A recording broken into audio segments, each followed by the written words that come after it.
Donc nous rentrons maintenant sur la moralisation. Voilà quelqu'un qui promet la moralisation de l'État et travaille pour démoraliser la vie publique. Effectivement, les faits sont là et parlent d'eux-mêmes. La première chose, on n'a plus dans le programme scolaire les leçons de morale qu'on apprenait aux enfants, comment saluer le grand frère, comment respecter les couleurs, comment se comporter lorsque vous arrivez quand on chante l'hymne national, ainsi de suite.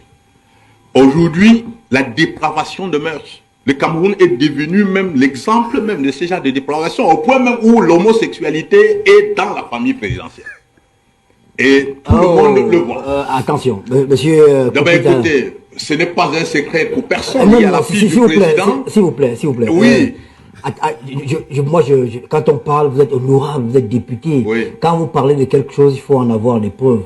Mais les preuves, tout le monde l'a vu. À mon opinion, moi, je ne les ai pas. Il y a bien des affirmations non, qui sont là. Honorable, tout le monde a vu des choses, mais quand au tribunal, si on vous demande des preuves de ce que vous dites non, là... Non, attendez, quelqu'un s'est affirmé jusqu'à dire même qu'elle pense que son cas pourra amener le Cameroun à changer ses lois. Parlons avec prudence. Elle a dit ça. On parle avec prudence de ce cas, s'il vous plaît. Passons, vraiment. On passe, oui. Ben, tout le monde voit. La Fémania est devenue le jeu favori des Camerounais. Les Féman sont les amis des hauts placés. Aussi bien dans le commandement que dans la sécurité de notre pays. Ils sont protégés par l'État. Ils font la Fémania et les Camerounais se distinguent peut-être sur quoi le meilleur prix africain en la matière. Où est la moralisation? Bonjour les enfants, c'est papa. Mon mur est un asile psychiatrique à ciel ouvert et ma salle d'attente est toujours bondée. Regardez-moi ce propagandiste bas de gamme. Tu vois que tu n'es pas un journaliste, non? Un journaliste qui nie les faits. C'est-à-dire que là, tu mens en Mondiovision, Ernest Obama. Un journaliste qui nie les faits. Tu nies les faits. C'est parce que ce que tu gères là, c'est pas une chaîne de télévision. C'est une boîte à propagande. Tu comprends pourquoi tu ne pouvais pas recevoir le MRC. Et que le MRC, chaque personne intellectuelle, chaque personne qui a un peu de la valeur ne devrait pas venir à ton émission, à cette télévision. Moi, je doute toujours de la rectitude des gens qui viennent, qui partent à B-News. Et tu compromets les gens. Tu corrompes les gens, tu corrompes l'intellectualisme. Il y a souvent les grands professeurs, les grands avocats qui viennent là-bas et tout, et je me demande comment ces bonhommes peuvent aller se faire interviewer par ce bas de gamme de propagandistes. Je vois souvent, par exemple, toi, Maître Assira, quand tu vois celui-ci, Maître Assira, toi-même, moi je te connais, t'es un mec qui a la classe. Quand tu vois Ernest Obama, est-ce que c'est un journaliste? Non, logiquement.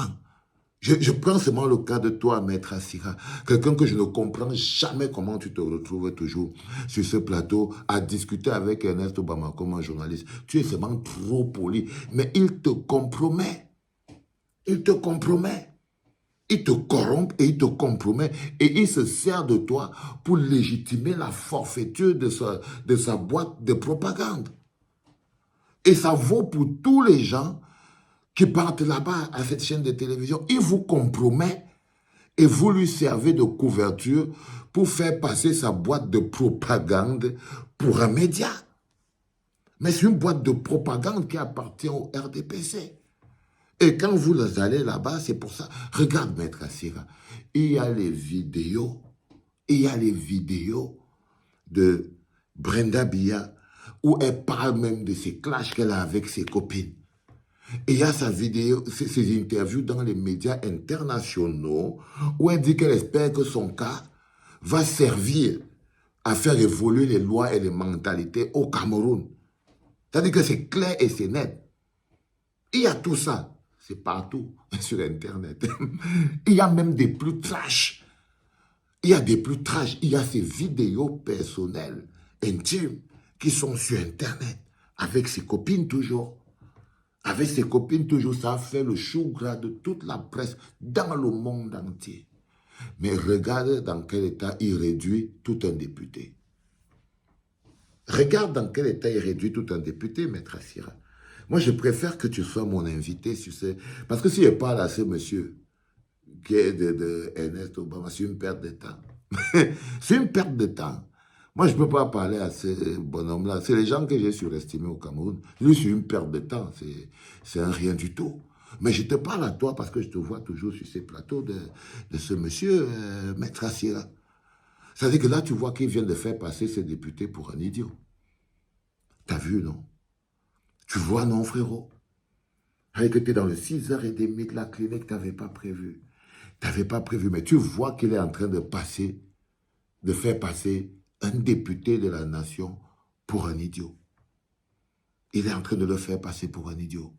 C'est-à-dire qu'il lui dit non, ça va, bon, on laisse, on ne parle plus de ça, parce que quand tu vas te retrouver au tribunal, il se fait dessus. C'est pour ça que je dis souvent que quand le changement devient inéluctable, même les actes de conservation les plus compliqués, comme un gars comme Ernest Obama en train de se faire dessus parce qu'il avait prévu autre chose, deviennent des actes de changement. Il ne faut plus partir là-bas, frérot. Je te promets, l'intellectualisme demande aussi un peu de rigueur. C'est-à-dire que tu dois pouvoir te dire que bon, là, il t'amène dans la boue. Chaque fois que toi, Maître Assira, tu peux te retrouver à B-News, tu ressors là, pas avec la moindre grandeur. Tu ressors comme quelqu'un qui allait légitimer une boîte à propagande qui sous le manteau d'un média pour le journalisme.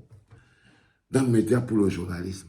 C'est-à-dire que regarde un peu comment il fonctionne. Tu comprends aussi pourquoi les mecs du MRC ne pouvaient pas continuer de partir. Vous-même les enfants, est-ce que vous trouvez qu'en ce moment précis, c'est un endroit où un homme politique respectable qui veut diriger le Cameroun, ou un parti respectable qui veut parler aux Camerounais peut partir?